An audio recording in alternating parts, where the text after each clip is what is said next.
A team is a group of users working towards the same goal, creating and filing forms.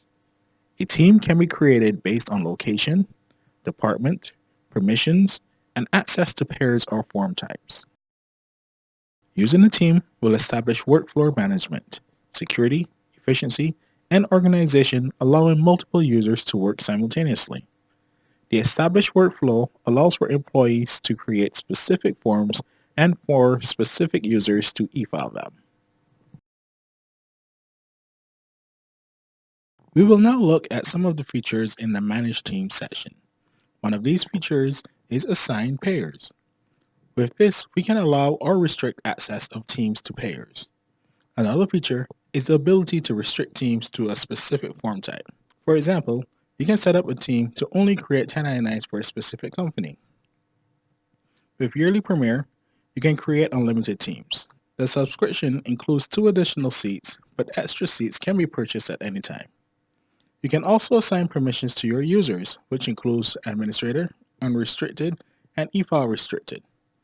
Another feature is the ability to manage the payment methods for each team. You can specify which debit and credit cards or prepaid codes they have access to. When creating teams, here are some things to think about. What types of forms should the members have access to? Will they need access to both W-2 and 1099s, or just one form type? What pairs will the members have access to?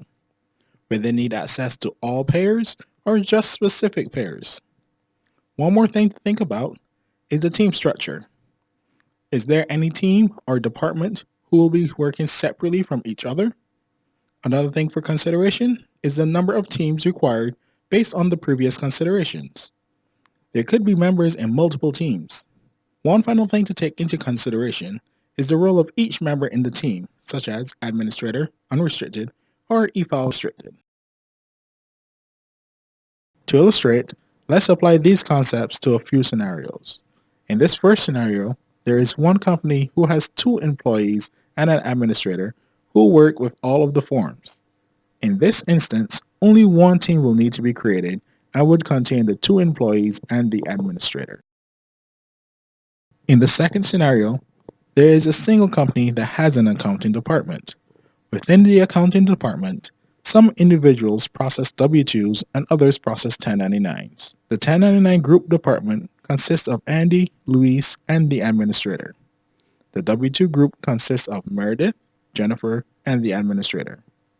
This would require 2 teams to be created. One team will be created to give the 1099 group access to only the 1099 forms for their payers.